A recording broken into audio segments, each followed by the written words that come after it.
You're running ads, you're spending hundreds of dollars on getting traffic, but you can't seem to crack the code on getting the conversion rate that you want. You're getting a couple of sales here and there, but your conversion rate isn't where it should be to be profitable and be successful. Trust me, I've been there. I've been in this space about 8 years now, and I've seen all sides of it. I've seen stores where you're getting traffic, you're spending money, but you're not getting conversions, and the opposite side, which is what I'm going to show you in this video, which is how to get conversions and get more sales for the same traffic that you're generating. So right now, if you're not profitable, this is the video that you need to watch, because in this video, I'm going to show you the exact changes and tweaks that you need to make to get more sales. And trust me, it's not changing your logo, it's not changing your store. It's other additions that you need to make to not only get more conversions, but also make more profit and make more money with the same traffic and with the same store. With that being said, every video I offer 10 free consultation calls to my subscribers.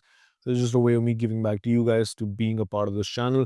All you do is like this video, subscribe to the channel, then click the first link in the description, book a free call with me. With that being said, let's jump right into the video. So to increase your conversion rate and get more sales, you need to first stop guessing and start split testing. What I mean by this is, most people I see, they throw a $29.99 price tag on the product and they slap on free shipping, and they copy someone else's upsell, they copy someone else's store, and they wonder why they're not getting sales. The truth is that every dollar matters. Even a single dollar difference in price can swing your entire profit margin and therefore also your conversion rate. So instead of guessing, you need to start testing. The first thing you need to figure out is the correct product pricing to get the most sales. Now, how you do this is very simple. If your product is $29.99, set up a split test with $24.99 and $29.99 pricing. You can simply send different traffic to different product pages with different pricing. This way, you can clearly figure out and tell which product pricing performs the best, because you'll have in your analytics, in your Shopify analytics, which product page generated what amount of orders, and you can simply compare both of them. Now, also, one other thing I want you to take away from this is get the mindset of not assuming and going off of data.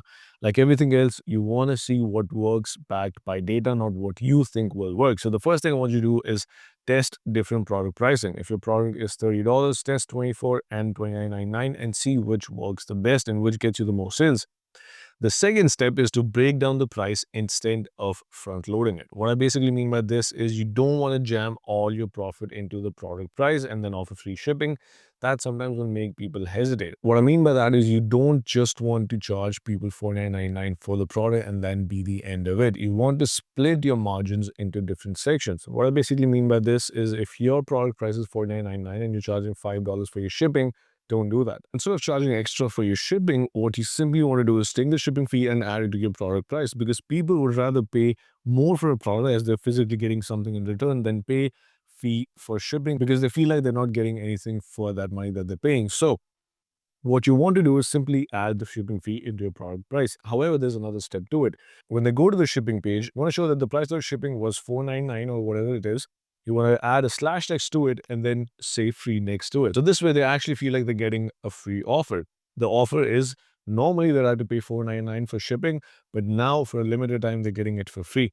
And that is what you want to do. The next thing I want you to do is, you want to add more upsells. So on your product page, you want to add a pre-checked checkbox that upsells for $4.99 on the product page. Now, the key here is that it should be pre-checked, so people don't have to click anything. It's already checked, and 70% of the customers will keep it.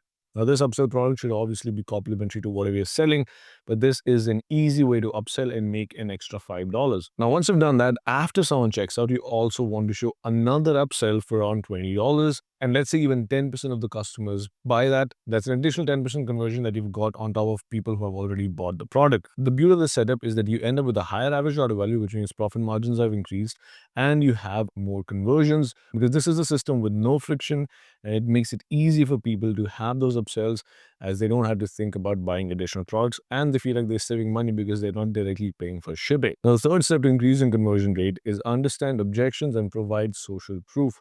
What I basically mean by this is, a lot of the times why people don't buy the product is because they have doubt. And as a brand owner, it's your responsibility to make sure you kill that doubt before it kills your sale. The easiest framework for this is, at first I thought X and then I realized Y. So you want to add these reviews to your store and your product page to make sure whatever doubt someone has, it is killed instantly. To give you an example, let's say you're selling one of those fitness bands. You could add a review something along the lines of, at first I thought these bands would snap easily, but after 6 months, they're still solid. Now, what are we doing here? We're addressing a doubt and a problem before they think of it. And that way, that won't creep up on their mind later on and kill the sale. And now how you find these objections is by going to Amazon. Go to Amazon, go to the product that you're selling, find the one-star reviews. People will tell you exactly what went wrong with the products that they bought from Amazon. Those are the objections you want to handle. And then where you want to place them is your reviews. You want to add something like Luke's, add social proof, add reviews, and make sure those are picture reviews. Don't just add text reviews. With these texts, make sure you add pictures as well. Now, the next step to increasing conversion rate is a very simple one, but I see a lot of people still get it wrong, which is your store design. I'm going to talk about this very briefly because there's not much to do in this. The simple rule is your store needs to pass what I call the scam test. Should look clean, should be trusted, should have clear images, should not have any AliExpress descriptions, should have trust badges, and should have reviews. If that is what your store looks like, it's going to do really well. Also, emphasis on the reviews and testimonials, those are big. Now, let's move on to the fifth step to increase your conversion rate. And this is very important because this will dive into increasing your average order value and your upsells. So, there's a simple checklist that I want you to follow in terms of what you should add to your store. The first thing you want to add to your store to increase your average order value, increase your upsells, and increase your conversion rate is add one-click upsells before checkout. The easiest app to use for this is Shopify. It's a one-click upsell. The conversion rates on this is very high, and this increases your average order value as well. The next thing on the checklist is bundles. You want to offer discounts for people that buy multiple of the products. The key is make sure you have offers for people buying multiple. This will increase average order value and you'll make more profits. The third thing on your checklist is what I mentioned earlier, which is a pre-selected checkbox upsell. Now, the key with these is it needs to be low-ticket product so people don't think twice about it. The fourth thing is email marketing. You want to retarget abandoned carts and upsell after purchase. I see so many people don't even have any campaigns on their stores. So make sure you add email marketing campaigns that retarget people that have abandoned their carts, sell them the product, and also for the people who have already bought products, you go and upsell them other additional products. So, ladies and gentlemen, those are 5 steps that you need to take to increase your conversion rate and your profit margins. I have another video that I've made previously about conversion rate optimization that covers a whole another list of 5 things. So, if you want, you'll find the link to the playlist in the description. You'll be able to find it there. With that being said, as I mentioned at the start of the video, I'm offering 10 free consultation calls. All you do is like this video, subscribe to the channel, and click the first link in the description. Book a free call with me. On the call, I'll help you with anything you're struggling with, your store, marketing, ads, whatever you're struggling with. I'll be more than happy to help you with that. With that being said, make sure you leave a like. Make sure you subscribe, and I'll see you in the next one.